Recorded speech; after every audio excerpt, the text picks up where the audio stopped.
Hoy sábado 15 de marzo del 2025 está con nosotros el hermano Roberto Barrios desde Venezuela con el tema Los pactos y sus promesas del Sinaí a los últimos días. Bien, que feliz sábado tengan todos. En primer lugar, quiero de antemano agradecer a Dios por la oportunidad de estar presentes con ustedes y sobre todo por haber escuchado tantos bonitos agradecimientos. Espero en el nombre del Señor que todas esas oraciones que estemos planteándole en este momento a nuestro Señor puedan ser respondidas de acuerdo a su voluntad. Hoy, queridos amigos y queridos hermanos, vamos a hablar de un tema que a mi entender de la escritura es fundamental.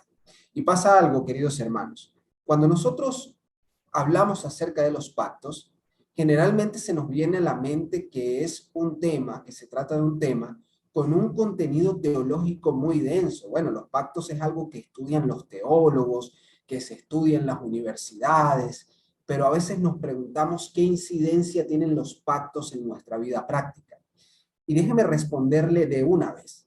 En primer lugar, nosotros vamos a estudiar por medio de la escritura que el Señor solamente ha establecido un pacto, solamente uno, y lo vamos a comprobar ahora. Pero resulta y acontece que ese pacto que el Señor ha establecido y que ha confirmado por medio de su Hijo Jesucristo, representa todo para nuestra vida práctica. ¿Por qué? Porque por medio de ese pacto confirmado por Jesucristo, nosotros vamos a poder tener la oportunidad de vivir de acuerdo a su voluntad, no de acuerdo a nuestros deseos, sino por la fuerza y por la promesa del Espíritu.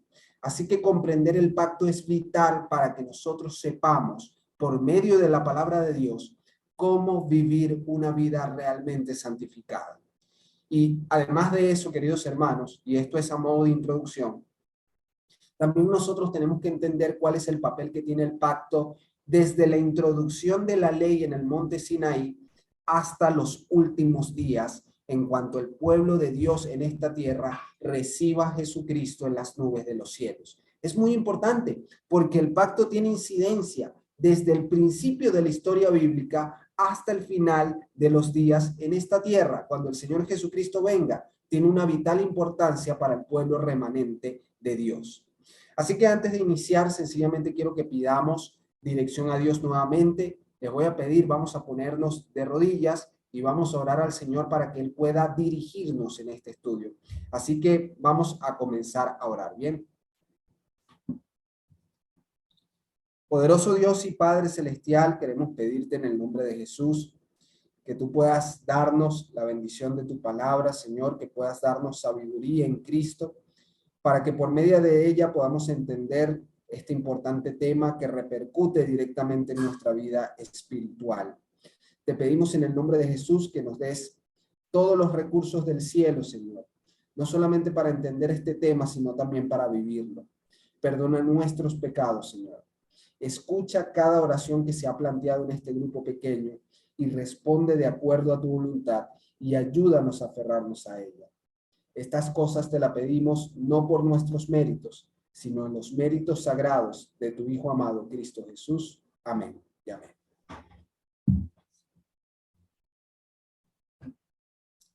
Muy bien, queridos hermanos. Déjenme empezar este tema con una introducción que puede parecer técnica, pero que nos puede ayudar a comprender la visión de los pactos que existe en la Biblia y que es confirmada por el espíritu de profecía. Existe una corriente teológica denominada dispensacionalismo. Ahora, ¿qué nos dice el dispensacionalismo? Sencillamente, para ponerlo en palabras muy sencillas, el dispensacionalismo explica que Dios ha actuado de manera distinta en diferentes dispensaciones de tiempo. Es decir, Dios actuó de cierta manera en el Antiguo Testamento y Dios actúa de una manera distinta en el Nuevo Testamento.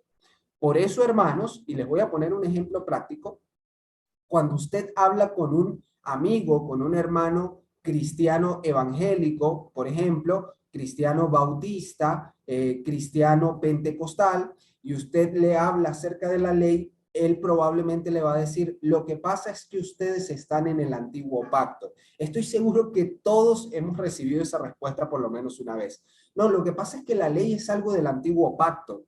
Ustedes se están quedando en el antiguo pacto. En el nuevo pacto, la ley está abolida. No tenemos que cumplir la ley porque está abolida. Estoy seguro que alguna vez en nuestra vida hemos recibido esa respuesta. Eso es debido a que la corriente de pensamiento de la teología protestante es precisamente el dispensacionalismo. Ahora, dicho esto, vamos ahora directamente a la inspiración. Y tenemos que hacernos una pregunta importante. ¿Qué es lo que dice la Biblia y lo que confirma el espíritu de profecía acerca de los pactos? Ya les había mencionado, Dios solamente tiene un pacto y vamos a comprobarlo a continuación. Quiero leer antes de introducirnos en la Biblia una cita que está en el libro El deseado de todas las gentes, y la paginación digital es la página 773 y el párrafo número 11. Es el último capítulo del libro Deseado de todas las gentes. Y fíjense esta declaración que es tan importante para que nosotros comprendamos cuál es el pacto que el Señor obró para con su pueblo en Cristo Jesús.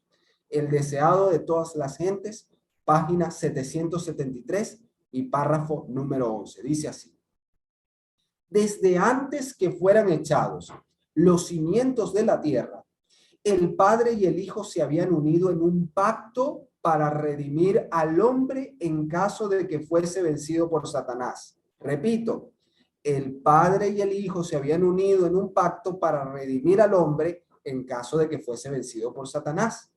Habían unido sus manos en un solemne compromiso de que Cristo sería fiador de la especie humana. Cristo había cumplido este compromiso cuando sobre la cruz exclamó, consumado es, se dirigió al Padre. El pacto había sido llevado plenamente a cabo. Ahora declara, Padre, consumado es. He hecho tu voluntad, oh Dios mío. He completado la obra de la redención.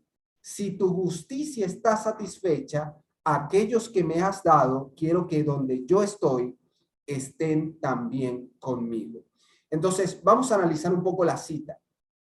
Vemos entonces, queridos amigos y hermanos, que existe un pacto que fue hecho desde antes que fueran echados los cimientos de la tierra. O como diría el apóstol Pedro, desde antes de la fundación del mundo. En ese pacto se confirmó que Cristo sería el garante de la humanidad en caso de que ésta cayera presa por los ardides de Satanás.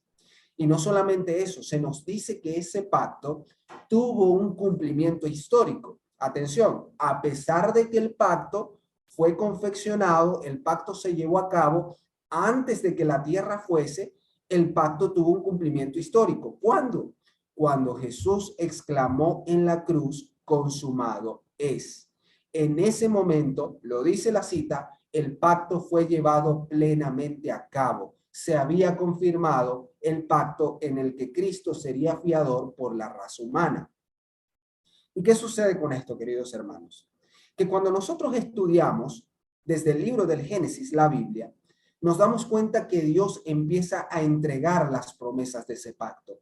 Solemos creer que Dios hace pacto con el hombre, que Dios hace pacto con Abraham, que Dios hizo pacto con Noé. Y a pesar de que el lenguaje de la Biblia puede parecer decir eso, cuando nosotros estudiamos el tema a profundidad, nos damos cuenta que Dios lo que está haciendo es delegando o adelantando las promesas del pacto precisamente a los hombres, y es precisamente el pacto que se había concretado con el Padre y el Hijo. Esto lo podemos ver, por ejemplo, en el caso de Abraham. Y les voy a dar un ejemplo claro que nosotros podemos estudiar a partir de Génesis 16. En Génesis 16 vemos entonces que Abraham había recibido ya la promesa de que él sería padre de una multitud. Sin embargo, era viejo y no tenía hijos. Entonces vemos que su esposa Sara le hace una sugerencia. Su esposa Sara le dice que le dé una mano a Dios prácticamente, que ayude a Dios a cumplir su promesa, y que entonces ella le va a dar a su sierva Agar para que llegándose a ella pudiese tener hijos, y de esa manera Dios iba a cumplir su promesa. pero resulta que Dios le había prometido que el hijo que iba a tener, el hijo de la promesa, era el hijo de Sara. Entonces vemos que allí Abraham, en lugar de creer en la promesa de Dios, se va al cumplimiento de su propia voluntad e intenta cumplir la promesa de Dios por su propio medio.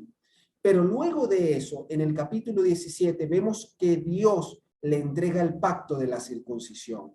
Y ese pacto de la circuncisión consistía en que Abraham iba a remover un trozo de carne de su cuerpo, de su miembro viril, precisamente como señal del pacto que se había establecido con Dios. Ahora, si nosotros analizamos la simbología, vemos que Dios está removiendo de Abraham y de todos los que se circuncidaron, se está removiendo la carne, porque como diría el apóstol Pablo posteriormente, la carne lleva a la muerte. Y lo que había hecho Abraham al hacerle caso a Sara es sencillamente tratar de cumplir las promesas de Dios por medio de la carne, por medio de la humanidad, por medio de sus designios. Ahora, ya que sabemos esto, vamos a empezar a leer la Biblia, porque una vez que vamos de Génesis en adelante, nos topamos en el libro del Éxodo con una declaración muy importante.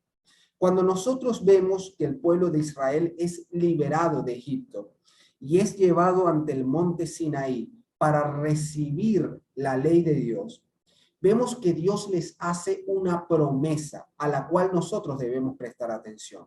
Y vamos a abrir nuestras Biblias en el libro de Éxodo, capítulo número 19, a partir del versículo 3. Vamos a leer primeramente hasta el versículo 6 y luego seguimos adelante. Éxodo 19, del 3 al 6. Dice así: Y Moisés subió a Dios, y Jehová lo llamó desde el monte diciendo: Así dirás a la casa de Jacob y anunciarás a los hijos de Israel. Y atención, versículo 4. Vosotros visteis lo que hice a los egipcios y cómo os tomé sobre alas de águilas y os he traído a mí. Ahora pues, si diereis oído a mi voz y guardareis mi pacto, por favor recuerde esa frase, vosotros seréis especial tesoro sobre todos los pueblos, porque mía es toda la tierra. Y vosotros me seréis un reino de sacerdotes y gente santa. Estas son las palabras que dirás a los hijos de Israel. Entonces, hermanos, vemos que Dios le envía a decir al pueblo de Israel por medio de Moisés algo sencillamente asombroso. Él los sacó de Egipto, los llevó como en alas de águilas, como dice el texto. Y luego dice, recordándoles que por su poder habían salido de Egipto, porque ellos eran esclavos. Ellos no tenían fuerza militar, no tenían ningún tipo de poder para librarse del yugo de la esclavitud. La única razón por la cual el pueblo de Israel salió de Egipto fue porque Dios lo dispuso y Dios de manera milagrosa lo hizo. Entonces, recordándoles esto, Dios después le dice que si ellos guardan el pacto, Dios les hará su especial tesoro, porque de él es toda la tierra. Y no solamente eso, sino que los hará un pueblo de sacerdotes y de gente santa. Hermanos, no era la voluntad de Dios que únicamente la tribu de Leví fuese la tribu del sacerdocio. Dios quería que todo el pueblo fuera un pueblo de sacerdotes, que vivieran en santidad. Pero la clave aquí es la condición, hermanos. Dice, si guardareis mi pacto. Y aquí, si nosotros analizamos, podemos llegar a la conclusión de que, bueno, Dios le está pidiendo al pueblo de Israel que sean obedientes a la ley. Pero le voy a dar un detalle interesante. Esa palabra que se traduce en su Biblia, Reina Valera de 1960, como guardareis, o es decir, la palabra guardar, es la palabra hebrea shamá, que además de guardar quiere decir escuchar. De hecho, de la raíz de esa palabra viene el nombre Shemuel, es decir, el nombre de Samuel, que quiere decir Dios escucha. Entonces lo que tenemos aquí es que Dios quería que el pueblo escuchara las promesas de Dios. Dios había prometido que el mismo poder que los había sacado de Egipto los iba a hacer un pueblo de sacerdotes y de gente santa. Pero ahora, queridos hermanos, vamos a leer la respuesta del pueblo ante esta declaración de Dios. Vamos a seguir leyendo Éxodo capítulo 19 en el versículo que quedamos, que es el versículo número 7. Vamos a leer también el 8, dice así. Entonces vino Moisés y llamó a los ancianos del pueblo y expuso en presencia de ellos todas estas palabras que Jehová le había mandado. Y todo el pueblo respondió a una y dijeron, todo lo que Jehová ha dicho, haremos. Y Moisés refirió a Jehová las palabras del pueblo. Ahora, fíjense esto porque es interesante. Vemos entonces que Dios había dado su promesa y le había dicho al pueblo de Israel por medio de Moisés que él los haría un pueblo de sacerdotes. Pero lo que responde el pueblo, en lugar de sumirse en adoración y dejar que Dios hiciera su obra, es que todo lo que dijera Dios, ellos lo iban a hacer. Es decir, se estaban tomando la atribución de cumplir ellos con la promesa que Dios les había dado, así como en el capítulo 16 de Génesis, vemos a Abraham tratando de ayudar a Dios. Así que esto es interesante. ¿Y cómo sabemos que es así? ¿Cómo sabemos que esta fue la verdadera intención del pueblo? Bueno, sencillo. Si usted sigue leyendo Éxodo, se da cuenta que a partir del versículo 20, del capítulo 20, perdón, se promulga la santa ley de Dios, los 10 mandamientos. Pero en los capítulos posteriores también se dan diferentes leyes. Luego de que Dios termina de promulgar las leyes, nosotros tenemos, y vamos a leer Éxodo capítulo 24, a partir del versículo 3, una declaración muy clara acerca de lo que el pueblo de Israel había asumido para con la promesa de Dios. Éxodo 24, y vamos a leer desde el versículo 3 hasta el versículo 8. Dice así. Y Moisés vino y contó al pueblo todas las palabras de Jehová y todas las leyes, y todo el pueblo respondió a una voz y dijo, y atención a la respuesta, haremos todas las palabras que Jehová ha dicho. ¿Se acuerdan de la respuesta en Éxodo 19:7? Todo lo que dice Jehová, nosotros lo haremos. Pues lo están repitiendo aquí en el versículo 3 del capítulo 24. Haremos todas las palabras que Jehová ha dicho. Y fíjense lo que pasa después en el versículo 4.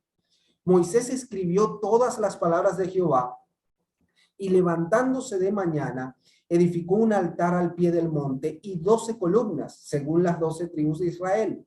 Y envió jóvenes de los hijos de Israel, los cuales ofrecieron holocaustos y becerros como sacrificios de paz a Jehová.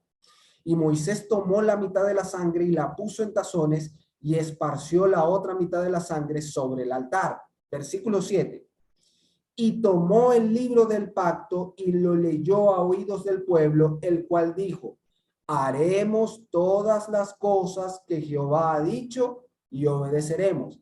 Tercera vez, queridos hermanos, en el libro del Éxodo, que vemos que el pueblo de Israel se toma la atribución de cumplir ellos con todo lo que Dios les ha dicho.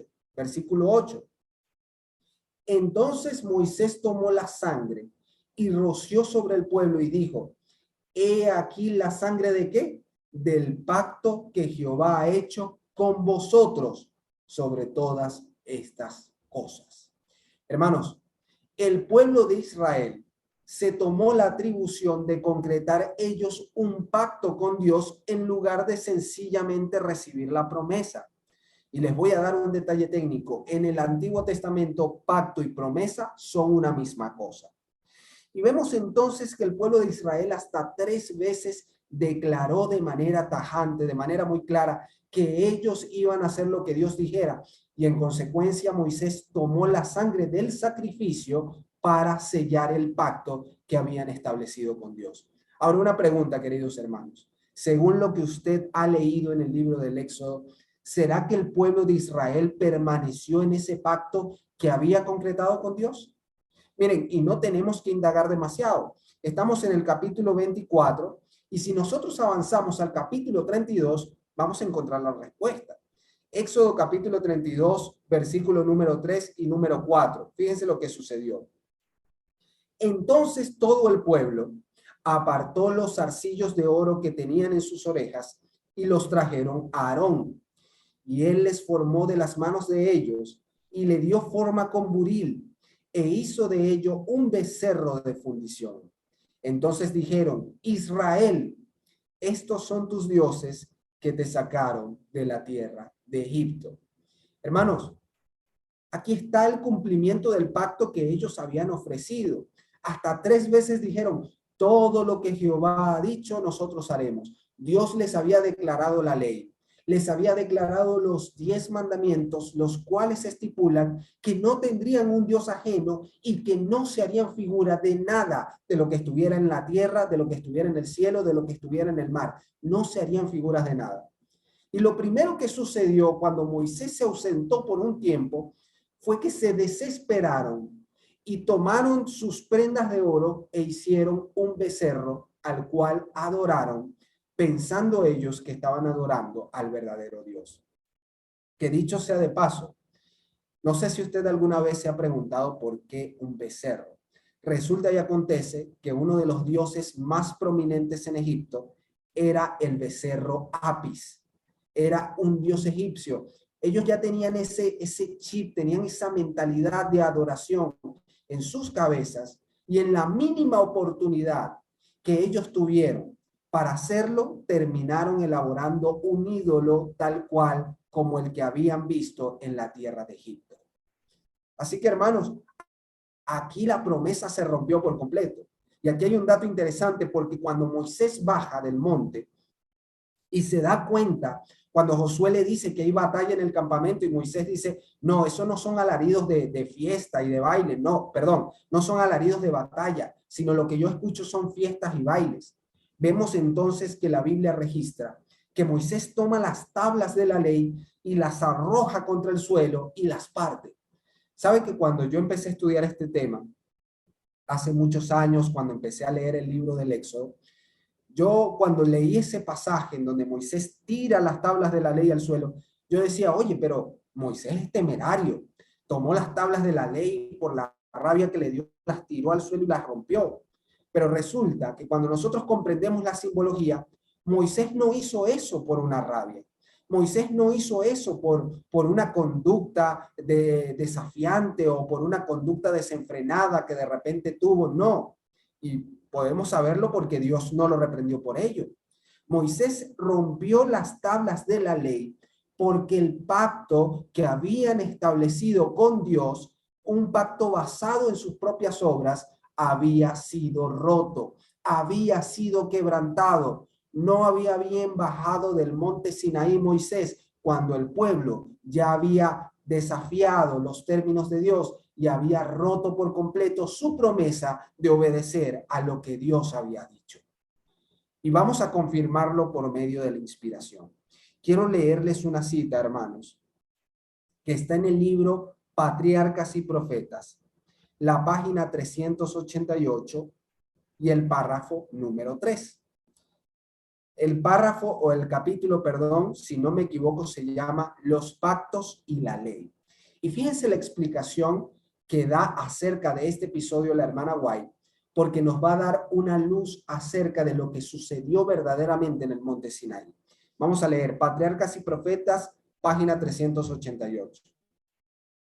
Dios los llevó al Sinaí, manifestó allí su gloria, les dio la ley con la promesa de grandes bendiciones siempre que obedecieran. Y aquí cita la Biblia: ahora pues, si diereis oído a mi voz y guardareis mi pacto, vosotros seréis mi reino de sacerdotes y de gente santa. Citando allí lo que dice Éxodo 19 y que leímos hace unos instantes. Ahora atención a este comentario.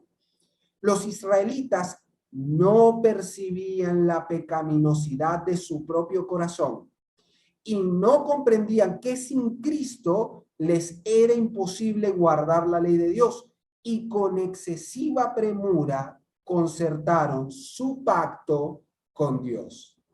El pacto que se estableció en el Sinaí no era el pacto que Dios tenía previsto para ellos. Dios los quería hacer un pueblo de gente santa por medio de su poder, y ellos interpusieron su propia obediencia.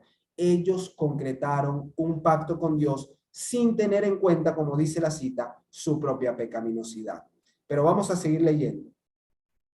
Creyéndose capaces de ser justos por sí mismos, declararon: haremos todas las cosas que Jehová ha dicho y obedeceremos. Citando Éxodo 24. Habían presenciado la grandiosa majestad de la proclamación de la ley y habían temblado de terror ante el monte. Y sin embargo, apenas unas pocas semanas después, quebrantaron su pacto con Dios al postrarse a adorar una imagen fundida. No podían esperar el favor de Dios por medio de un pacto que ya habían roto. Y entonces, viendo su pecaminosidad y su necesidad de perdón, llegaron a sentir la necesidad del Salvador revelado en el pacto de Abraham y simbolizado en los sacrificios. De manera que mediante la fe y el amor se vincularon con Dios como su libertador de la esclavitud del pecado. Ya estaban capacitados para apreciar las bendiciones del nuevo pacto. Y esta última frase, queridos amigos, es fundamental. ¿Por qué? ¿Se acuerdan cuando al principio del tema hablábamos del dispensacionalismo? Que decía que, bueno, que Dios actúa de diferente manera de acuerdo al tiempo.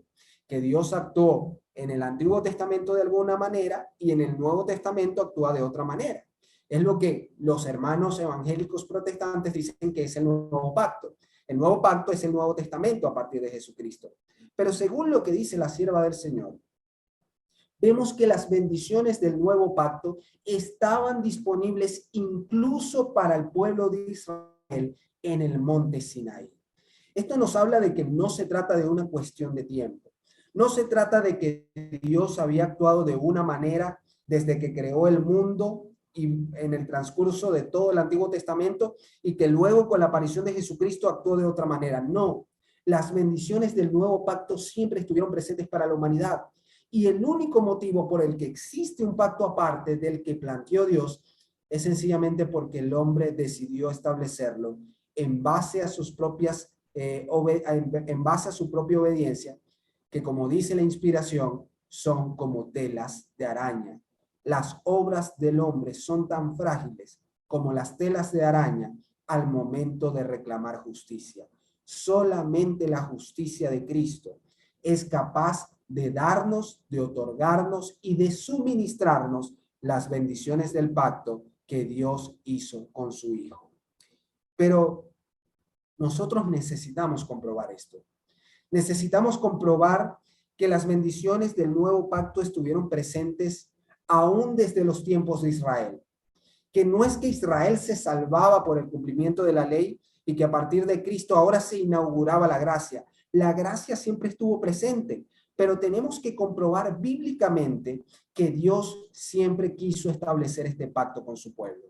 Y para hacerlo vamos a leer Deuteronomio, capítulo número 30 y versículo número 6. Vamos a hacer un recorrido por el Antiguo Testamento para que veamos cómo se manifiesta la promesa del nuevo pacto en los escritos de los patriarcas y los profetas. Deuteronomio capítulo 30 y versículo 6 dice así: y circuncidará Jehová tu Dios tu corazón y el corazón de tu descendencia, para que ames a Jehová tu Dios con todo tu corazón y con toda tu alma, a fin de que vivas. Deuteronomio 30 dice entonces que el que va a circuncidar el corazón es Dios. No somos nosotros. No era el pueblo de Israel. Dios iba a ser el que circuncidaría el corazón. Era una obra de Dios. Y esta es la promesa principal del nuevo pacto. Y vamos a comprobarlo. Vamos a leer ahora la promesa que está en Ezequiel, capítulo número 36, versículos del 25 al 27, que dice así: esparciré sobre vosotros agua limpia, y seréis limpiados de todas vuestras inmundicias, y de todos vuestros ídolos os limpiaré. Os daré corazón nuevo, y pondré espíritu nuevo dentro de vosotros, y quitaré de vuestra carne el corazón de piedra, y os daré un corazón de carne. Y atención al versículo 27, y pondré dentro de vosotros mi espíritu, y haré que andéis en mis estatutos, guardéis mis preceptos y los pongáis por obra. Estamos viendo entonces, queridos hermanos, que la promesa de la circuncisión del corazón, en la que Dios circuncide el corazón para que le amemos, está presente también en los escritos de los profetas. Vemos que Ezequiel hablaba de cómo Dios iba a remover el corazón de piedra para poner un corazón de carne, que le amase de verdad. ¿Y cómo le iba a amar? Por medio de que su espíritu pusiera en ese corazón sus leyes y sus estatutos. Queridos hermanos, esta es la promesa del nuevo pacto, tal como lo plantea la Biblia. Vamos ahora a leer Jeremías capítulo 31, a partir del versículo 31, que es el capítulo por definición que nos habla del nuevo pacto. Y fíjense los términos con los que Dios plantea el nuevo pacto. Jeremías 31 y versículo 31 dice así. Vamos a leer hasta el versículo número 34. He aquí que vienen días, dice Jehová, en los cuales haré nuevo pacto con la casa de Israel y con la casa de Judá. Aquí va a plantear el nuevo pacto, versículo 32. No como el pacto que hice con sus padres el día que tomé su mano para sacarlos de la tierra de Egipto. ¿De qué día está hablando? Está hablando del día en el monte Sinaí, el que acabamos de leer. Y dice, sigue diciendo allí el verso 32. Porque ellos invalidaron mi pacto, aunque fui yo un marido para ellos, dice Jehová. Y el versículo 33 dice, pero este es el pacto que haré con la casa de Israel después de aquellos días, dice Jehová. Daré mi ley en su mente y la escribiré en su corazón, y yo seré a ellos por Dios, y ellos me serán por pueblo. Y no enseñará más ninguno a su prójimo, ni ninguno a su hermano, diciendo, conoce a Jehová, porque todos me conocerán, desde el más pequeño de ellos hasta el más grande, dice Jehová, porque perdonaré la maldad de ellos y no me acordaré más de su pecado. Hermanos, y ahora lo importante aquí es esto, porque a usted le puede estar surgiendo la duda. Si entonces Dios estableció un solo pacto, y ese pacto es denominado en la Biblia como el nuevo pacto, ¿cómo puede ser esto? Es decir, ¿cómo algo que es nuevo es en realidad lo primero? Y vamos a hacer una explicación rápidamente, y es que cuando nosotros leemos el capítulo 31 de Jeremías, se nos habla de la promesa del nuevo pacto. Pero si usted sencillamente voltea la página y va al capítulo 32, usted se va a dar cuenta que a las mismas promesas del nuevo pacto, Dios les llama las promesas del pacto eterno. Y vamos a leerlo tal cual como está en Jeremías, capítulo 32, versículos del 38 al 40. Y me serán por pueblo, y yo seré a ellos por Dios. Esto es lo mismo que decía Jeremías 31. Y les daré un corazón y un camino para que me teman perpetuamente. Y esto es exactamente lo que leímos en Deuteronomio y en el libro de Ezequiel. Para que tengan bien ellos y sus hijos después de ellos. Y haré con ellos pacto eterno, que no me volveré de hacerles bien, y pondré mi temor en el corazón de ellos para que no se aparten de mí. Así que, queridos hermanos, estamos evidenciando por medio de la Escritura que lo que la Biblia llama el nuevo pacto es en realidad el pacto eterno. Ese pacto al que se refiere la sierva del Señor en el libro, el deseado de todas las gentes, cuando dice que el Padre y el Hijo unieron sus manos en un solemne pacto para redimir a la humanidad en caso de que ésta cayera en los engaños de Satanás. Y no solamente es para hacerle ver a la humanidad que el pecado es realmente nocivo, no es solamente para demostrar que el pecado demuestra el carácter de Satanás, el cual es engaño y el cual es asesinato, no solamente eso, sino también habilita el corazón, este corazón que no puede hacer nada por sí mismo, este corazón que no puede establecer promesas con Dios, hace que sea un corazón obediente, porque remueve el corazón de piedra y pone un corazón de carne que verdaderamente ama al Señor. ¿Se da cuenta por qué el tema del pacto eterno es un tema práctico para nuestra vida cristiana? Porque usted y yo nos levantamos cada día en la mañana y enfrentamos tentaciones, enfrentamos pruebas, enfrentamos cosas adversas que nos hacen querer tirar la toalla. Pero el poder del pacto es el único que puede hacer que a pesar de todas estas cosas, el corazón del hombre sea un corazón verdaderamente obediente.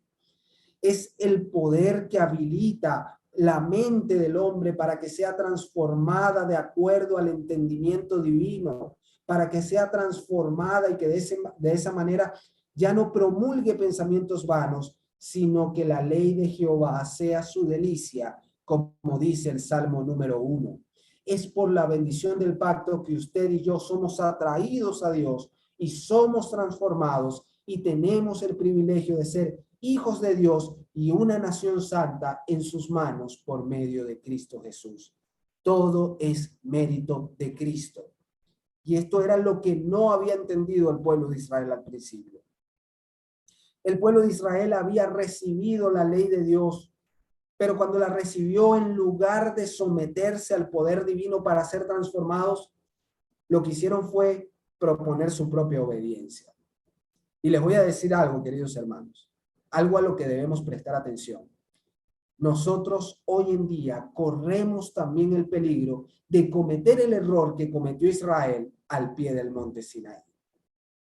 Y sí, hermanos, cuando nosotros estudiamos la ley, que la ley está vigente, por supuesto, la ley de Dios es eterna y representa su carácter, pero cuando nosotros intentamos interponer nuestra obediencia, cuando nosotros intentamos por medio de la disciplina, por medio del entrenamiento sistemático de nuestros sentidos, obedecer la ley de Dios, estamos incurriendo en el antiguo pacto. La promesa del nuevo pacto, del pacto eterno, es que Dios lo va a hacer a través de Cristo, que Dios puede transformar el corazón. Lo que quiere Dios es que nosotros escuchemos, tal cual como se lo dijo Israel en el monte Sinaí. Si guardareis mi pacto, si escuchareis mi pacto, yo haré de vosotros un pueblo escogido entre todas las naciones de la tierra y os haré un pueblo de sacerdotes y de gente santa, porque mía es toda la tierra, ha dicho Jehová el Señor. Queridos hermanos, Dios quiere hacer una obra en nuestra vida, lo quiere hacer a través de Cristo y quiere que nosotros participemos de estas promesas que fueron constituidas por Cristo desde antes de la fundación del mundo, pero que fueron confirmadas por medio de su muerte en la cruz. Y hablando de Cristo, hablando de nuestro Salvador, nosotros debemos entender que la promesa del pacto eterno es la promesa de su sacerdocio. Y fíjense lo que vamos a leer en la epístola a los Hebreos. Vamos para allá, vamos a comprender un poco acerca de cómo se relaciona la bendición del pacto eterno con el sacerdocio de Cristo. Vamos a Hebreos capítulo 8 y vamos a leer desde el versículo 6 al versículo número 2. Fíjense esto. En el capítulo 8 de Hebreos, el apóstol Pablo nos va a hablar acerca del sumo sacerdocio de Cristo como siendo mejor que el sumo sacerdocio de los seres humanos. Y fíjense lo que dice versículo 6. Pero ahora tanto mejor ministerio es el suyo, el de Cristo, cuanto es mediador de un mejor pacto, establecido sobre mejores promesas. El sumo sacerdocio de Cristo es el sacerdocio de un pacto que tiene mejores promesas. Vamos a leer cuáles promesas. Porque si aquel primero hubiera sido sin defecto, ciertamente no se hubiese procurado lugar para el segundo. Porque reprendiéndolos dice, y ahora aquí va a citar la bendición del pacto que en Cristo Jesús se nos da por medio de su sacerdocio. He aquí vienen días, dice el Señor, en que estableceré con la casa de Israel y la casa de Judá un nuevo pacto, no como el pacto que hice con sus padres el día que los tomé de la mano para sacarlos de la tierra de Egipto, porque ellos no permanecieron en mi pacto y yo me desentendí de ellos, dice el Señor. Por lo cual, este es el pacto que haré con la casa de Israel después de aquellos días, dice el Señor. Pondré mis leyes en la mente de ellos y sobre su corazón las escribiré y seré a ellos por Dios y ellos serán a mí por pueblo. Y ninguno enseñará a su prójimo ni ninguno a su hermano diciendo conoce al Señor, porque todos me conocerán, desde el menor hasta el mayor de ellos, porque seré propicio a sus injusticias y nunca más me acordaré de sus pecados y de sus iniquidades. Hermanos queridos, ¿qué está haciendo el apóstol Pablo cuando habla del sumo sacerdocio de Cristo, que es el sumo sacerdocio de un mejor pacto? ¿Qué es lo que hace? está citando la promesa que ya habíamos leído en Jeremías capítulo 31, del versículo 31 en adelante. La promesa del nuevo pacto es la promesa del sumo sacerdocio de Cristo.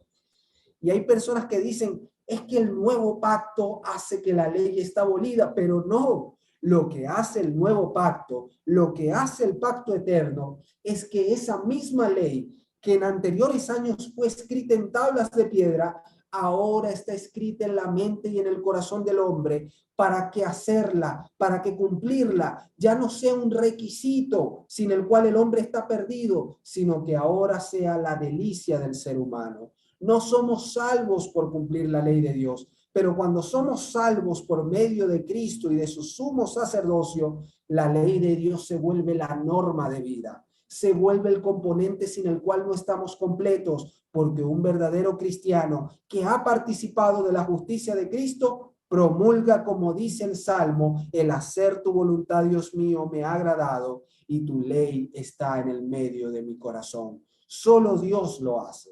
Solo Dios puede cumplirlo. Solo Dios, a través de Cristo, hace que usted y yo, que éramos irreprensibles pecadores, podamos ahora vivir bajo la promesa del nuevo pacto.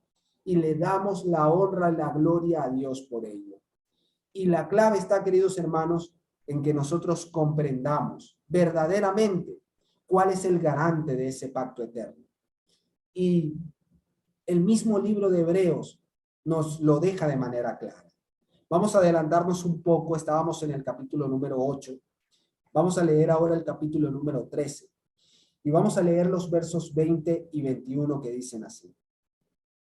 Y el Dios de paz que resucitó de los muertos a nuestro Señor Jesucristo, el gran pastor de las ovejas, por la sangre del pacto eterno, atención, os haga aptos en toda obra buena para que hagáis su voluntad, haciendo Él en vosotros lo que es agradable delante de Él por Jesucristo, al cual sea la gloria por los siglos de los siglos. Amén.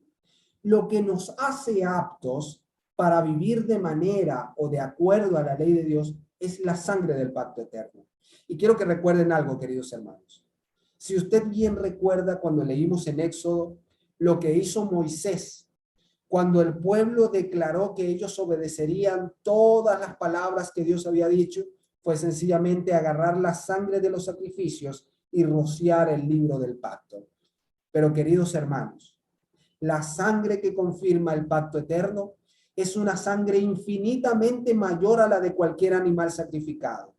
Es una sangre infinitamente superior a la de cualquier sacrificio que el hombre pueda ofrecer. La sangre que confirma y que sella el pacto eterno es la sangre de Cristo Jesús, que, como dice Hebreos 9, tiene el poder para limpiar la conciencia hasta lo sumo, de manera que nosotros podamos presentarnos como sacrificios vivos, limpiados por medio de su sangre, en obras obedientes a la ley de Dios. ¿Y por qué es tan importante la mención de la sangre de Cristo Jesús? Y eso lo vamos a ver a continuación. La sangre de Cristo es importante porque solo a través de ella, solo a través de la confianza en el sacrificio expiatorio de Cristo Jesús, usted y yo vamos a poder permanecer de pie cuando la mayor crisis que azotará este mundo se levante contra los hijos de Dios y esté en peligro incluso su vida con tal de servir al único y verdadero Dios. Y vamos a comprobarlo. Vamos a leer Apocalipsis capítulo número 12 y vamos a leer los versículos 10 y 11. Y fíjense lo que dice este capítulo tan esclarecedor. Capítulo 12 de Apocalipsis, versículos 10 y 11. Entonces oí una gran voz en el cielo que decía: ahora ha venido la salvación, el poder y el reino de nuestro Dios y la autoridad de su Cristo, porque ha sido lanzado fuera el acusador de nuestros hermanos, el que los acusaba delante de nuestro Dios día y noche. Y fíjense lo que dice el versículo 11. Y ellos le han vencido por medio de la sangre del Cordero y de la palabra del testimonio de ellos, y menospreciaron sus vidas hasta la muerte. Hermanos queridos, el único poder que lo va a habilitar a usted y que me va a habilitar a mí para que menospreciemos nuestras vidas en pro de dar testimonio de nuestra fe en Dios, es el poder que proviene del sacrificio de Cristo Jesús. Solamente la sangre del pacto eterno puede hacernos nosotros capaces de aborrecer nuestra propia vida con tal de servir a nuestro Señor Jesucristo. Hermanos, y esto es importante porque, y le voy a comentar una experiencia muy personal. Este año, Dios mediante, voy a cumplir 14 años desde que me bauticé. Y yo recuerdo que por muchos años, cuando se nos hablaba del Apocalipsis, cuando se nos hablaba de las bestias, cuando se nos hablaba del dragón, se nos alentaba que nosotros debíamos permanecer firmes. Y por supuesto, eran predicaciones muy buenas, exponían la profecía de Apocalipsis de manera muy clara. Pero recuerdo que siempre salía diciendo dentro de mí mismo, bueno, está bien, yo ahora no puedo hacer muchas cosas, pero cuando llegue el día en el cual se imponga la marca de la bestia, yo voy a permanecer firme, yo voy a permanecer delante de Dios y voy a dar mi vida si es necesario para comprobar que yo soy un verdadero hijo de Dios en Cristo Jesús. Pero déjenme decirles algo, hermano. Esa creencia de que nosotros, que ni siquiera somos capaces de guardar la ley de Dios en tranquilidad, de guardar la ley de Dios cuando nadie nos persigue, nosotros no podemos ofrecer nuestra obediencia como si se tratase de algo que nos va a cubrir en el día de la prueba. El capítulo 12 de Apocalipsis dice que la clave de la victoria de los hijos de Dios en el tiempo del fin, cuando el dragón vaya contra ellos, será sencillamente la sangre del Cordero y el testimonio de él que se manifestará a través de su pueblo remanente. Y por eso, queridos amigos y queridos hermanos, cuando leemos el capítulo 13, en el que se habla de esa bestia terrible que surge de la tierra, que impondrá por medio del poder del dragón la marca de la bestia, encontramos esa declaración tan hermosa, y con esto vamos a culminar, que está en Apocalipsis capítulo 14 y versículo número 12. Aquí está la paciencia de los santos, los que guardan los mandamientos de Dios y la fe de Jesús. Hermanos, hemos hecho un recorrido breve, pero bíblico, de la promesa de Dios desde que se promulgó en el monte Sinaí hasta los últimos días. El mismo poder que Dios le prometió a los hijos de Israel en el monte Sinaí, mediante el cual ellos serían hechos un pueblo de sacerdotes y de gente santa, es el poder que está presente por medio del sumo sacerdocio de Cristo, para que usted y yo vivamos vidas que verdaderamente agraden al Señor. Y que todo el pecado, todas esas cosas que nos esclavizan, que nos mantienen atados a nuestros vicios, puedan ser desarraigados del corazón en el nombre de Cristo Jesús. Lo único que Dios nos pide es que creamos y que dejemos que Él obre de manera maravillosa en nuestra vida. Hermanos queridos, yo también he experimentado la tentación, por supuesto, como todo hombre, como todo ser humano. Yo también he experimentado lo que significa mantenerte atado a un defecto de carácter, a un vicio. Lo hemos experimentado todos. Yo puedo comprender perfectamente al apóstol Pablo cuando en Romanos 7 explica y dice, escribe, miserable de mí, ¿quién me librará de este cuerpo de muerte? Yo lo he entendido porque yo he pasado por eso también. Yo me he mirado a mí mismo y me he dicho, oye, para mí esto es imposible. Para mí este defecto de carácter es imposible de erradicar.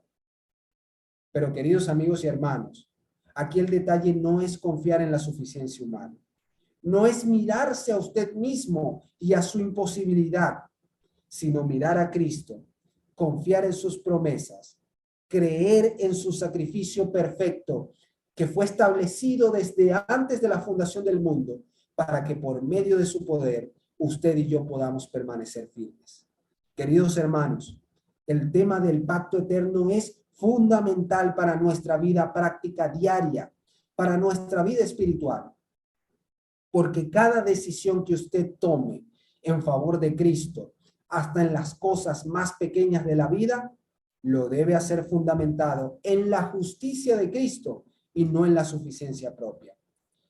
Quiera el Señor que nosotros podamos prepararnos como un pueblo que crea verdaderamente en su promesa, que crea en la bendición del pacto eterno que Dios ha dejado para nosotros y que podamos dejar el corazón de piedra y tener un corazón verdaderamente circuncidado, que ame verdaderamente a Dios y que no tenga ningún ídolo en el corazón, para que podamos de esa manera muy pronto gozarnos al ver al Señor Jesucristo venir en las nubes de los cielos. Vamos a tener una palabra de oración, queridos hermanos, que Dios les bendiga y que nos pueda dar la bendición del pacto para cada etapa de nuestra vida. Vamos a ponernos de rodillas para que podamos tener la palabra de oración. Bien.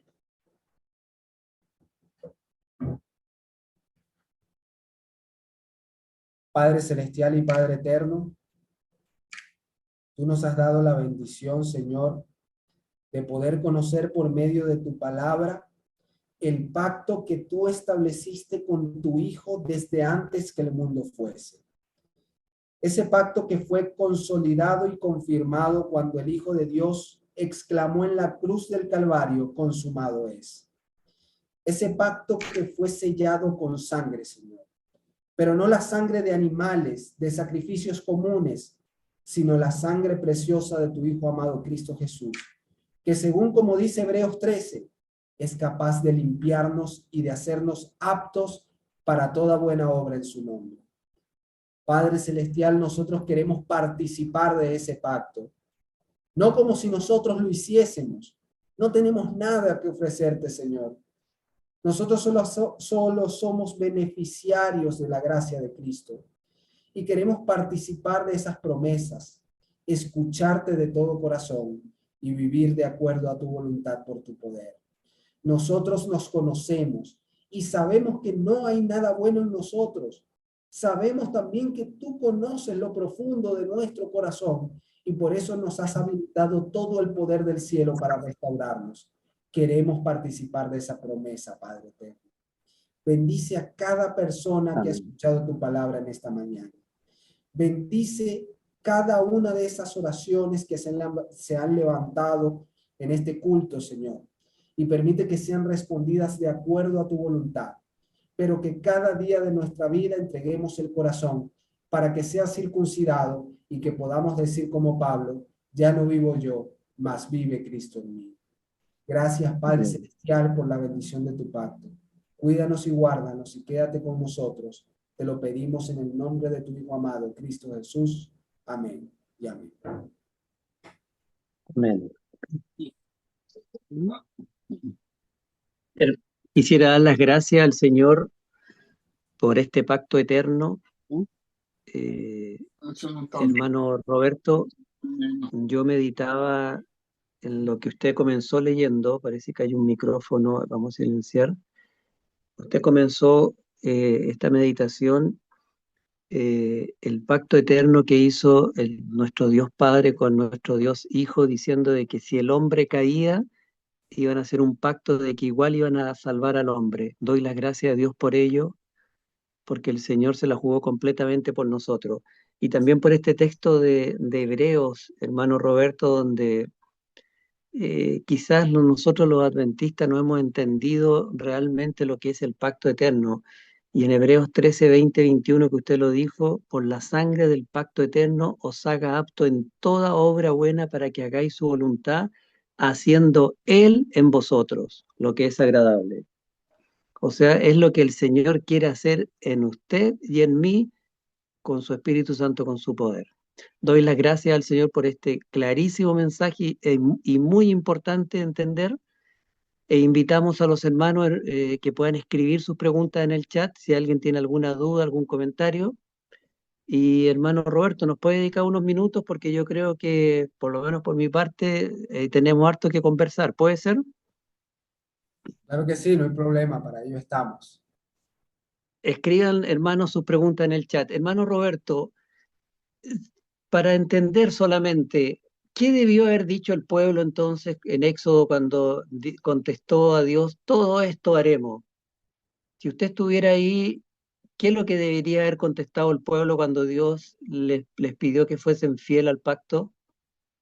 Pues fíjese, hermano Raúl y queridos hermanos, que cuando nosotros leemos ese capítulo de no solamente de la Biblia, sino también del espíritu de profecía, el capítulo que habla al respecto en el libro Patriarcas y Profetas, la hermana White comenta que la razón por la cual Dios se presentó de una manera tan magnificente, es decir, de que se presentó con truenos, que se presentó con una voz altisonante, era precisamente para que el pueblo pudiese comprender su indignidad, para que el pueblo pudiese realmente ver que ellos no tenían nada que ofrecerle a Dios, que ellos estaban muertos, que ellos eran un pueblo que acababa de salir de la esclavitud. Entonces la respuesta más adecuada en ese momento hubiese sido sencillamente escuchar lo que Dios había dicho, reconocer su humanidad y decir, Señor, para nosotros esto es imposible. Nosotros somos un pueblo que ha tenido 400 años de esclavitud en Egipto, estamos acostumbrados a ver dioses ajenos, estamos acostumbrados a las costumbres del pueblo que nos oprimió, por lo tanto para nosotros es imposible, pero creemos que tú puedes hacerlo. Creemos que tú, Señor, que Amén. nos liberaste del pueblo de Egipto, que hiciste que el río Nilo, que dicho sea de paso, el río Nilo era un dios, si usted se pone a investigar, se dará cuenta que cada una de las plagas que Dios envió a Egipto es un ataque directo contra un dios, incluyendo el río Nilo. Entonces, el mismo Dios que hizo que del río Nilo surgiera sangre, que las aguas se volvieran sangre, era un Dios que podía hacer que un pueblo de esclavos se convirtiera en un pueblo de sacerdotes. Y Dios fue totalmente claro. Dios promueve la promesa en Éxodo 19, pero no solamente la promulga, sino que en la manera como se presentó, lo que quería Dios era que el pueblo reconociera su indignidad, que reconociera su incapacidad. No tenían la capacidad para nada. Y sin embargo, el pueblo, de una manera soberbia, tomó la decisión sencillamente de decir, está bien, todo lo que tú dices, nosotros lo vamos a hacer. Pero Dios no los dejó sin testimonio de que lo que verdaderamente quería era que escucharan su voz. Amén, está clarísimo. Entonces llevemos la historia a a hoy día, a nuestro tiempo. Vamos a poner un ejemplo. ¿Puede ser, hermano Roberto, como para hacerlo más claro? Por lo menos para que lo entienda yo. A lo mejor los hermanos lo entienden, pero Es que por último, hágalo por mí. hermano, tengo un ejemplo que lo podemos estar viviendo todos hoy en día. Tenemos ya la imagen gráfica del pueblo de Israel diciendo, todo lo que Dios diga, nosotros obedeceremos. Un ejemplo práctico que podemos llevar a nuestros días es, por ejemplo, cuando nosotros le prometemos al Señor que vamos a dejar cosas. Y miren, se lo voy a explicar con un testimonio. Cuando yo comencé en la iglesia, y creo que este testimonio ya lo he contado aquí en este grupo, pero cuando yo tenía alrededor de 17 años, que estaba ya recibiendo estudios bíblicos, yo tenía el hábito del cigarrillo. Yo fumaba. Yo fumaba, empecé a fumar a los 15 años cuando estaba en el colegio o en el instituto y no había dejado el hábito a los 17 años. Entonces, cuando yo comienzo a leer la Biblia y yo me doy cuenta que la Biblia promueve un estilo de vida saludable, la Biblia promueve que seamos cuidadosos con nuestro cuerpo porque es un templo del Espíritu Santo, yo comprendí que el fumar no le agradaba a Dios. Entonces, ¿qué sucedió? Yo empecé a hacerle promesas a Dios. Cuando yo me determiné en dejar de fumar, yo dije, bueno, está bien, voy a reducir el número de cigarrillos al día. Hermano, yo tenía 17 años y ya estaba fumando cajas al día, imagínense. Entonces yo decía, voy a reducir el número de manera que se me haga más fácil. Y no sucedió, es decir, no pude completar con eso, siempre caí otra vez en el vicio. Después dije, no, voy a reducir, voy a reemplazar el cigarrillo por caramelos, que fue una estrategia que vi por internet y dije, voy a empezar cada vez que me den ganas de fumarme un cigarrillo, voy a comerme un caramelo para que de esa manera yo lo pueda dejar. Pero lo que sucedía era que me comía el caramelo y me fumaba el cigarrillo. Entonces no estaba funcionando. Hasta que un momento yo en plena conciencia, y fíjense esto, yo no tenía un estudio profundo de la Biblia, yo conocía estrictamente lo básico. Sabía que Jesucristo había muerto por mis pecados, eso era todo. Ya yo estaba empezando a aceptar la Biblia como palabra de Dios. Pero en ese momento, ya cuando vi que todos mis esfuerzos por agradar a Dios habían sido infructuosos, yo recuerdo que una vez, yo con un cigarrillo en la mano a punto de encenderlo, yo lo arrojé y dije, Señor, haz esto por mí, yo no puedo hacerlo. Yo no puedo hacerlo, ya lo intenté todo, pero no puedo. Por favor, Señor, hazlo por mí. Y para honra y gloria del Señor, porque en mí no hay nada bueno, hermanos, puedo decirles con claridad que fue el último cigarrillo que yo tuve en mis manos hasta el día de hoy. Entonces, no se trataba de lo que yo pudiera hacer, se trataba de lo que Dios quería hacer en mi vida. Y yo lo llamo cigarrillo, pero usted lo puede llamar alimentación. Usted puede llamarlo, no sé, por ponerle un ejemplo, el café.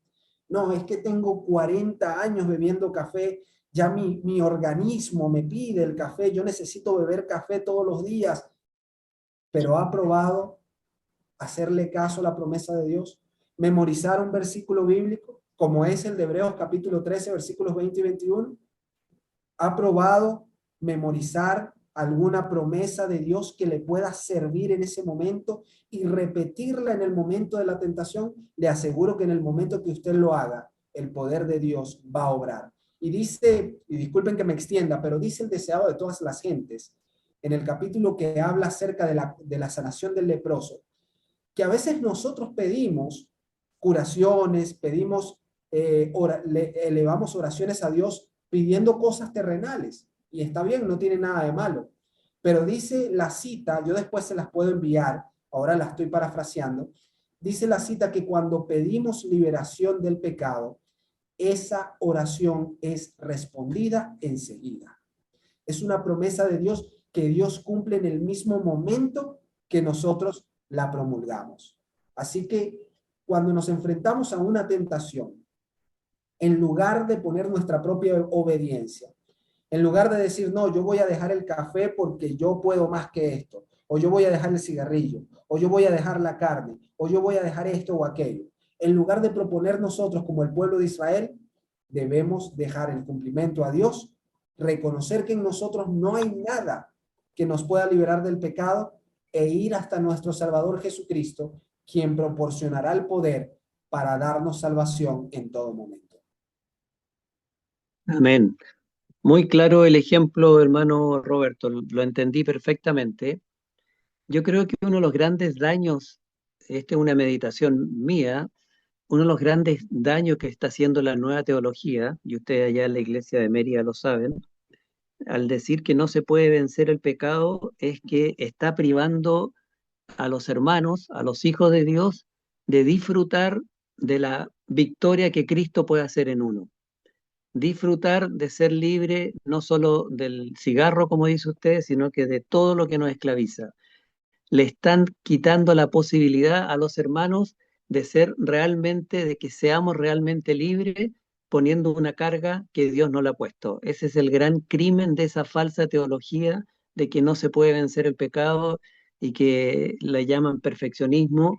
Y claramente hemos entendido hoy día que no es lo que el hermano Roberto Barrio o cada uno de nosotros puede hacer, es lo que Cristo puede hacer en uno si yo se lo permito. Amén. ¿Está de acuerdo con lo que dije? Totalmente, totalmente. Y esa tiene que ser la experiencia de todos los días, hermano Raúl. Nosotros, por eso es que yo les comentaba al principio que el nuevo pacto no es sencillamente teología plasmada en papel, porque a veces se toma así. Cuando nosotros vemos o estudiamos el pacto, decimos, bueno, eso es algo que compete a los teólogos, porque se habla de dispensacionalismo, se habla de diferentes corrientes con respecto a los pactos. No, el pacto de Dios trata de la vida diaria. El pacto de Dios trata de las decisiones que usted toma todos los días. El tema del pacto eterno le ayuda a usted a tomar las decisiones, incluso las más pequeñas, para honrar a Dios. Eso es lo que hace el nuevo pacto, porque el nuevo pacto coloca la ley de Dios en su mente y en su corazón.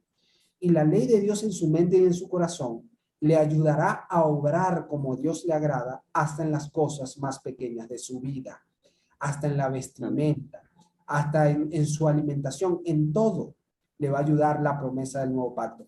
Por eso es una promesa práctica para nuestra vida y no es sencillamente algo que tiene que ver con teología plasmada en papel.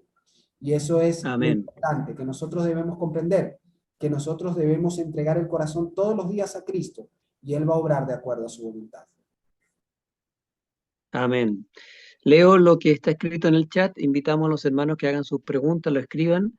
Lorena dice, entiendo entonces que esto es un milagro que supera nuestros intentos y esfuerzos. Reconocer que necesitamos un Salvador no simplemente de toda la humanidad, sino de mi pecado actual. El milagro debería entonces tener un alcance pleno en nuestro ser, incluidos nuestros sentimientos e inclinaciones, no solo la conducta externa, llegando a aborrecer lo que antes amaba. Y cita al Camino a Cristo capítulo 7: cuando vamos a Cristo como seres errados y pecaminosos y nos hacemos participantes de su gracia perdonadora, el amor brota en nuestro corazón, toda carga resulta ligera, porque el yugo de Cristo es suave, nuestros deberes se vuelven delicia y los sacrificios un placer. El sendero que antes nos parecía cubierto de tinieblas brilla ahora con los rayos del sol de justicia. Camino a Cristo capítulo 7. ¿Algún comentario, hermano Roberto? Ah, ya va, que desactivé aquí. Me parece maravilloso lo que dice la cita. Y yo cuando leí esta cita también del Camino a Cristo, recordé también una cita que me gusta muchísimo y que habla acerca de la justicia de Cristo, que dice que la justificación por la fe hace lo que el hombre no puede hacer por sí mismo y que abate el yugo del hombre en el polvo de la tierra. Nosotros no podemos dominar nuestras tendencias, somos esclavos de ellas, de hecho. Por la práctica del pecado ha hecho que nosotros seamos prácticamente seres que no pueden ni siquiera elegir a Cristo por su propio medio. Por eso es que Cristo, por medio de su poder, por medio de su espíritu, llama al corazón. Llama al corazón de manera que esa atracción, lo que la hermana White denomina como los encantos incomparables de Cristo, sea una realidad en nuestra vida y se cumpla lo que dice el Camino a Cristo capítulo 7, que la gracia perdonadora de Dios brote en nuestro corazón y que toda carga resulte ligera, que toda tentación pueda ser vencida y que podamos verdaderamente vivir una vida de acuerdo a la voluntad de Dios. Eso es lo que Dios quiere. Dios lo hace. Es como dice la Biblia. Dios produce en nosotros tanto el querer como el hacer por su buena voluntad. Esto es lo que debemos tener presente cada día de nuestra vida.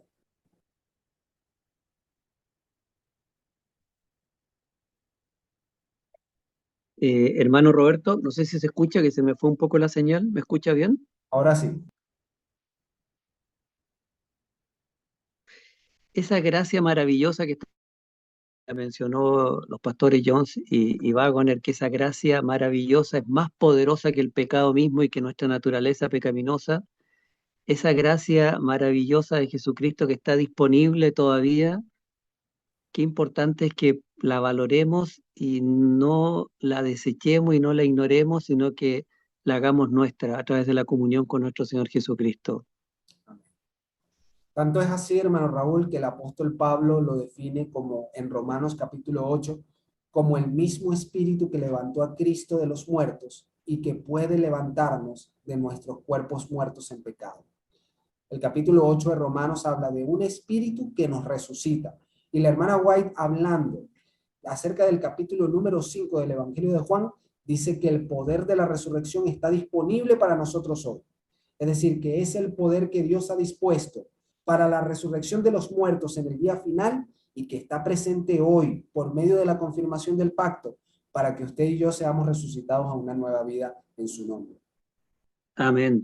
Y no solo nosotros, hermano Roberto, ¿quién, me imagino que de los hermanos, quién no está orando por algún hijo, algún familiar, a alguien que aparentemente espiritualmente está muerto, que no acepta esta salvación, que no acepta al Señor Jesús? Y, y la gracia está ahí, la gracia poderosa. No hay nada que pueda detener esa gracia si es que lo llevamos en oración a nuestro Señor Jesucristo, pero muchas veces nos desalentamos o decimos, bueno, es difícil este caso, pero la verdad es que si fuésemos perseverantes y tuviéramos fe y creyésemos realmente, veríamos más milagros de los que hoy día vemos. Totalmente. Hermano Roberto, no sé si a mí se me desconectó la señal, por lo tanto se borra los comentarios en el chat. ¿Será posible que usted, o si está mi esposa, que me pueda ayudar y leer las preguntas si es que hay en el chat, por favor, porque a mí se me borraron? Lo último que yo tengo es lo que escribió mi esposa, Lorena Ayel, pero más atrás no sé si hay alguna pregunta o algún comentario. No Pues habría más comentarios, solamente muy buen tema, me encantó, dice la hermana eh, Nancy. Sí. Excelente, a todos nos encantó el tema. Hermano Roberto, ¿sería el viejo pacto, el pacto de Israel, que nosotros lo podemos hacer, es cuando yo confío solamente en mi fuerza y no dejo que el Señor actúe en mí? Que ese es el gran error que cometemos, es de correcto. no permitir, de no permitirle al Señor, perdón, para terminar, dice, no permitirle al Señor, no someto mi voluntad a Él para que me transforme, sino que yo lo quiero hacer. ¿Será eso también salvación por obra, o también el viejo pacto también se puede llamar así?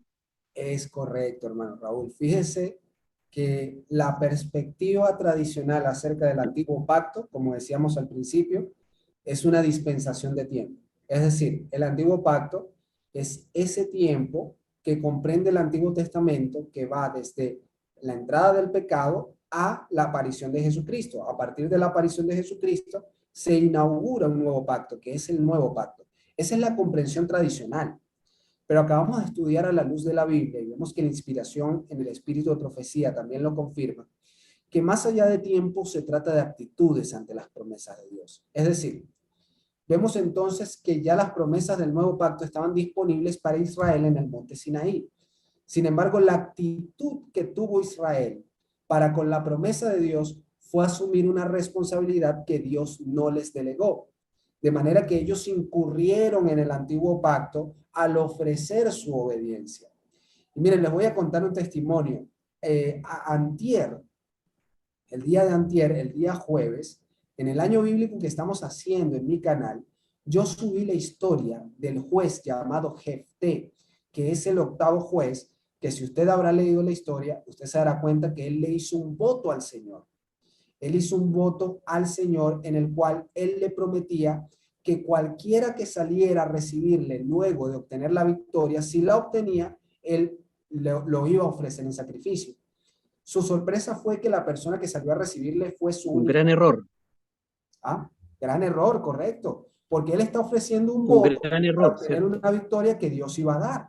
Entonces vemos que el antiguo pacto no solamente se manifiesta en la vida de Abraham, en la vida del pueblo de Israel, el antiguo pacto se puede manifestar, el espíritu del antiguo pacto se puede manifestar desde la antigüedad hasta ahora. Nosotros podemos participar del antiguo pacto si nosotros, en lugar de creer que las promesas de Dios se cumplirán por su poder, si creemos que nosotros entonces tenemos que hacer algo adicional para ayudar a Dios. Así como Abraham intentó ayudar a Dios tomando a la sierva egipcia de Sara para de esa manera tener un hijo y cumplir con lo que Dios había prometido. O sea, ¿será que los hombres no entendemos, así como Jefté hizo esa imprudencia, ese error que Dios no le pidió de ese pacto? ¿Será que nosotros los hombres hoy día también podemos estar errando el concepto y haciendo cosas que el Señor no nos piden? Y en cambio, seamos prácticos, ¿qué cosa no nos pide el Señor? Que tratemos de vencer con nuestros propios méritos, ¿cierto? Como usted puso el ejemplo del cigarrillo, que me siento identificado. Es En correcto. cambio, no estamos, en cambio, no estamos haciendo lo que Él sí nos pide, de someter nuestra voluntad, de pasar tiempo con el Señor, de leer su palabra, de orar y sobre todo someternos a Él, de escuchar su voz. Eso no lo estamos haciendo y clamar para que nos dé victoria sobre el pecado y también que su gracia nos transforme y nos haga una nueva criatura. ¿Será que hemos errado la mira y estamos poniendo la mira en otras cosas y no en lo esencial como adventistas del séptimo día hoy día? Es correcto. Nosotros erramos en el momento que pensemos que nosotros tenemos que hacer la obra de Dios por nuestra propia capacidad. Nuestra única tarea es reconocer nuestra dependencia de Dios. La Biblia dice que el corazón del hombre es perverso. ¿Quién lo conocerá? Si el corazón del hombre es perverso, debemos reconocer entonces que en nosotros no hay poder para llevar a cabo las obras de Dios en nuestra vida. Entonces, ¿cuál es nuestro deber? Nuestro deber es estudiar la palabra, porque en la palabra están las promesas de Dios. Por medio de esa palabra, creer en sus promesas, tener fe en Jesucristo y someternos a su poder, creyendo que Él obra en nosotros para que eso pueda ser una realidad. Por supuesto, y esto hay que dejarlo muy claro, la fe se traduce en obras. Y esto nosotros tenemos que tenerlo claro, porque ciertamente el espíritu de profecía habla acerca de colaboración, pero esta colaboración tiene que ver precisamente con creer, con dejar que Dios actúe en el corazón y no resistirse a la gracia de Dios que transforma. ¿Podemos resistirnos? Claro que sí. Dios ha dejado su gracia para que nosotros podamos ser transformados, pero si nuestro corazón se cierra, como el corazón del faraón o como el corazón de muchos reyes de los que habla la Biblia, nosotros no estaremos colaborando con Dios, sino que al contrario estaremos remando en contra de lo que Dios quiere hacer en nuestra vida y estaremos incurriendo ya sea en el antiguo pacto o sencillamente estaremos viviendo lejos de la voluntad de Dios. Hermano Roberto, a mí me pasó lo siguiente, en una oportunidad conversando con una hermana adventista, me dijo lo siguiente, me dijo, porque se puede malinterpretar un poco lo que usted ha hablado hoy día y nos podemos ir al otro extremo. ¿Cuál extremo? Esta hermana me dijo, no, yo no me preocupo del pecado, no, yo no me preocupo si estoy pecando, no estoy pecando, eso se lo dejo a Dios, yo me preocupo de estar en comunión con Él, de estudiar su palabra, de, de participar del culto y todo, pero yo no me preocupo de eso.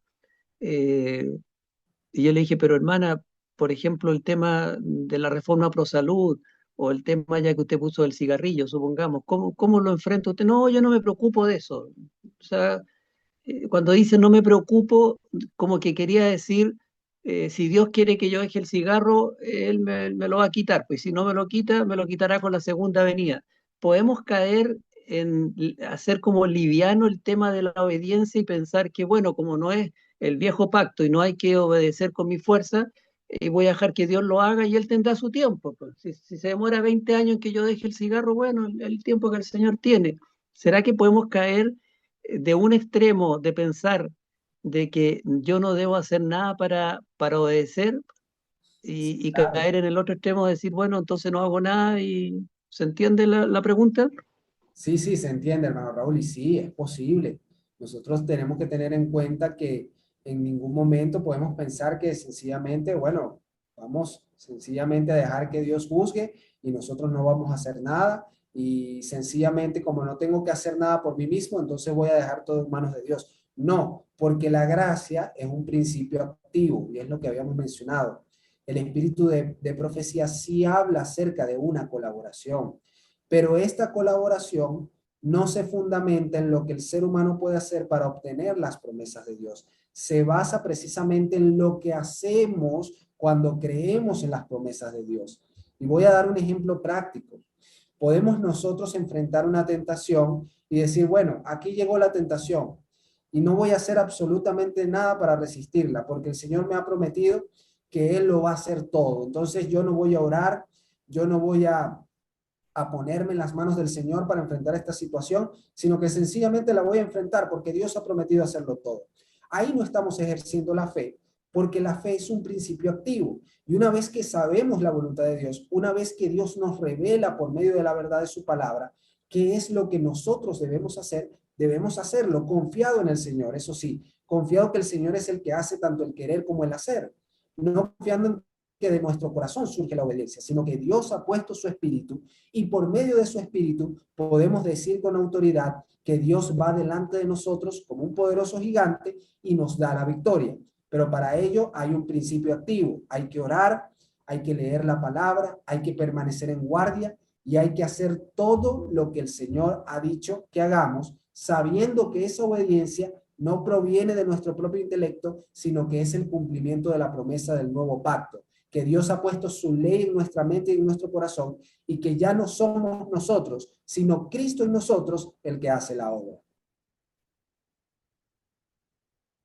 Amén. O sea, podríamos decir que el Señor pide de nosotros una fe activa, no pasiva. Y la fe activa se entiende si yo veo que el Señor me dice que yo deje de fumar, no diga, bueno, Él cuando quiera lo va a dejar, sino que yo decirle, Señor, tu palabra dice que aún no he luchado hasta la sangre contra el pecado. Señor, ayúdame a dejar el cigarro y que no me dé lo mismo, sino que...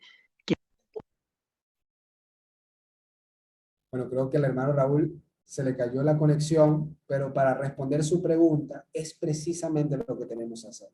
No trazar estrategias como yo lo hice, de vamos a usar esta estrategia de los caramelos o vamos a reducir la dosis, es enfrentarlo con la palabra de Dios.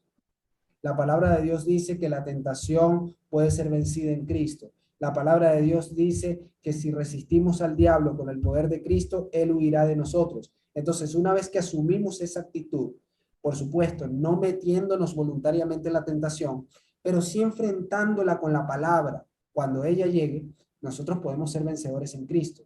Esa es la virtud del pacto en nuestra vida, que en nuestra vida práctica, en nuestra vida espiritual, nos da las herramientas para que de manera personal podamos vivir una vida verdaderamente santificada. Amén. Se me desconectó cuando estaba hablando. Hermano Roberto, está clarísimo. ¿Será que lo que necesitamos tener es una fe viva, activa y no pasiva? ¿A qué me refiero yo con una fe pasiva? Sigamos con el ejemplo que usted puso del cigarro. ¿Qué pasa si ya yo estoy fumando y como me gusta fumar y más encima escucho por ahí a algunos dirigentes que dicen que vamos a seguir pecando hasta que Cristo venga? Bueno, Cristo cuando venga voy a dejar el cigarro y me relajo. Pero ¿será que el Señor me dice, aún no habéis luchado hasta la sangre contra el pecado? O sea, clamarle al Señor y decir, Señor, me incomoda el cigarro, aunque reconozco que me gusta y es agradable y me calma los nervios, y yo no puedo dejar el cigarro, Señor, dame la victoria en Cristo Jesús. ¿Será que esa es la fe que nos está faltando para poder obtener más victoria? Hay una cita, hermano Raúl, de la hermana White, en donde ella dice de manera clara que todo verdadero arrepentimiento conlleva una reforma. Así que nosotros podemos saber que verdaderamente estamos participando del nuevo pacto, que verdaderamente estamos viviendo un arrepentimiento que proviene de Dios y que estamos siendo transformados por el poder de Cristo cuando el arrepentimiento conlleva una reforma. Esa reforma se lleva a cabo a través del poder de Cristo, pero nosotros no podemos resistirnos a ese poder y debemos tener la confianza en que Dios va a cumplir su promesa en nuestra vida para que de esa manera veamos ese cumplimiento inmediatamente. ¿Por qué? Porque la promesa de la ley de Dios en el corazón y la promesa de recibir poder para enfrentar el pecado, como dice la hermana White, es un poder que se recibe inmediatamente. Cualquier otra oración por salud, por sanidad, puede ser dilatada por un tiempo según la voluntad de Dios. Pero la oración de poder vencer el pecado en el nombre de Cristo es un poder que se responde o que se otorga inmediatamente a que la persona que está orando lo solicite en el nombre del Señor.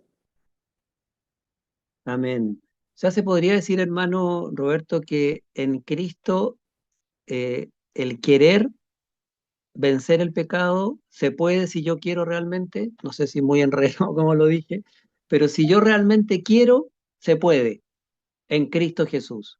Es que No incluso hay querer, límite. ¿ah? Incluso ese querer proviene de Jesús. Incluso ese querer vencer el Amén. pecado. Amén. Porque usted y yo, en nuestro estado no santificado, sin la influencia del Espíritu Santo, nosotros amamos el pecado. Y aquí hay que decirlo claramente. Nosotros amamos el pecado. El ser humano ama el pecado. Si no es por la intervención del Espíritu Santo, esos gustos no se erradican. Por eso es que vemos personas que tienen años siendo siervos, siendo esclavos de un vicio. Pero ese poder, lo más importante de todo es que sepamos que ese poder está disponible en pleno. Y vuelvo a la cita de la hermana White en El deseado de todas las gentes. Dice que el poder de la resurrección estaba presente en el tiempo de Cristo.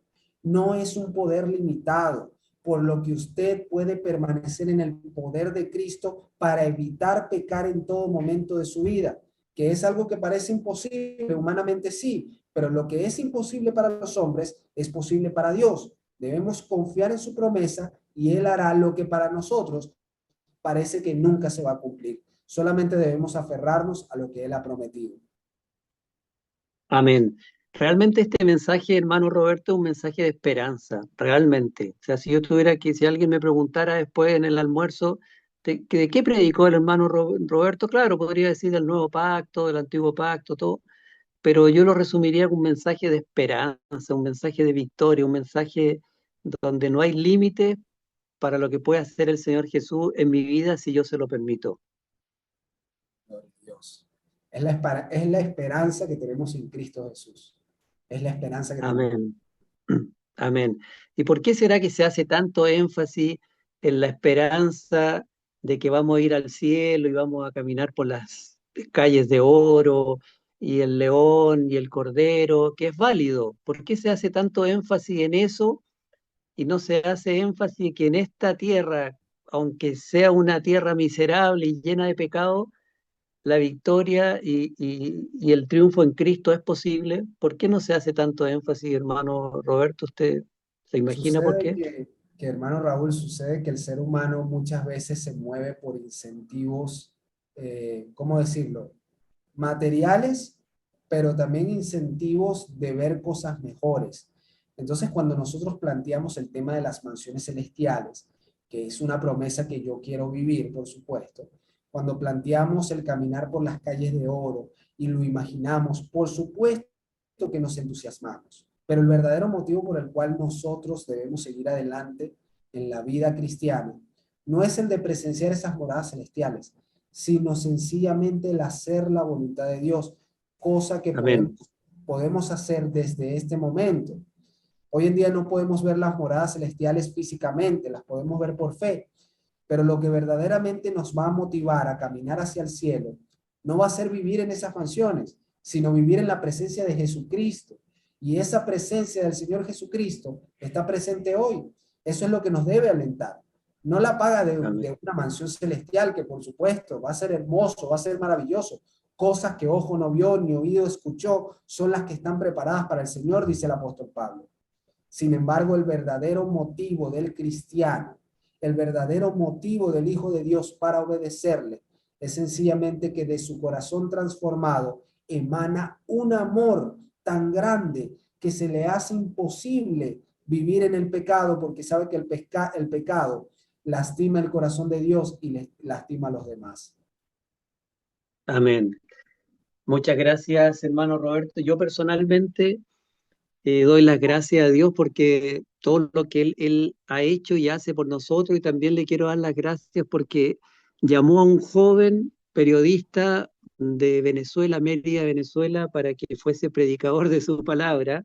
Amén. Y este joven, que es el hermano Roberto Barrio, aceptó el llamado, dejó un trabajo remunerado y ahora vive por fe, pero qué vida más maravillosa la que está viviendo, y sobre todo llevando estos mensajes que aunque a lo mejor cueste decirlo, no se escucha en muchas partes. Doy las gracias al Señor por ello, que el Señor bendiga su ministerio, hermano Roberto.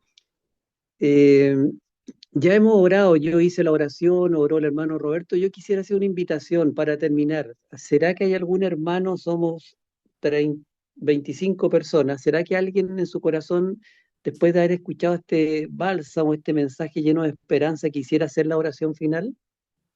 Nos vamos a poner de rodillas y vamos a orar. ¿Hay alguien que quisiera hacer la oración final? Final. Yo, hermano. Hermana Ani Ramírez, la escuchamos.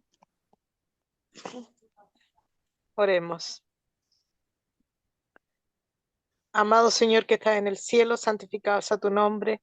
Gracias, Señor, porque en este día sábado tú has permitido que nosotros pudiéramos reunirnos y pudiéramos escuchar este mensaje que indudablemente viene del cielo.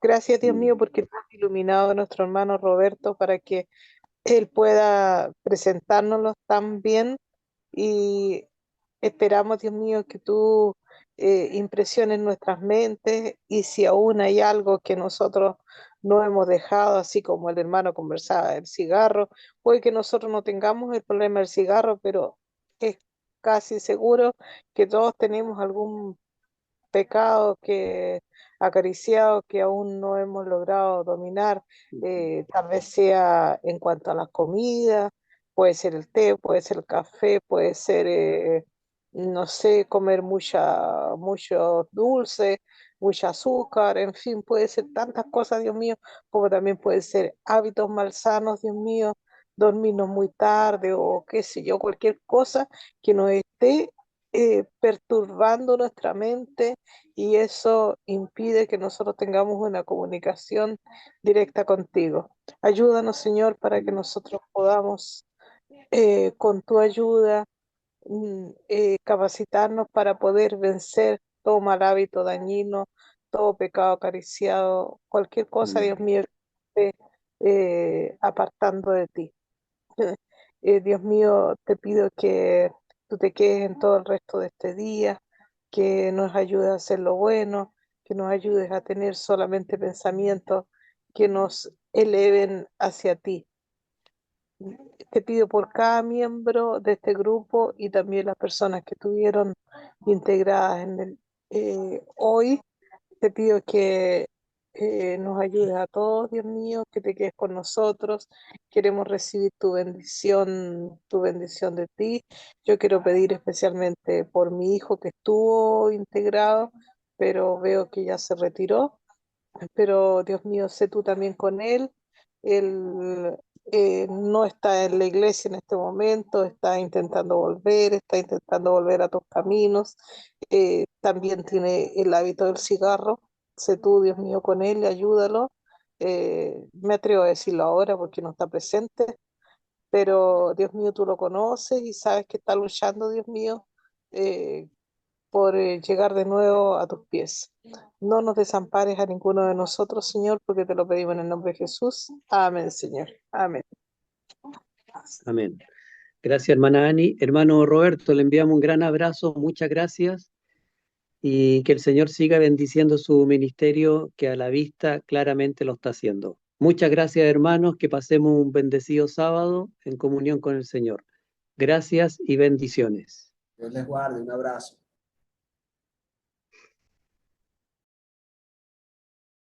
Alguien pidió el link del enlace. Ah, tome. Ahí, por favor. Ahí, sí, ahí está, Por si entonces, acaso. ahí está. Y el link, míralo, ahí está. Ahí. Eso está abajo de eso, mira, arriba de esto ahí. No me vuelvo a meter. No, Manny, hay que meterse porque ellos son los que están, uno tiene que identificar quiénes son los que están desviando el pueblo adventista. Ese periodista, tú ves, pasó por la iglesia pentecostal, por la iglesia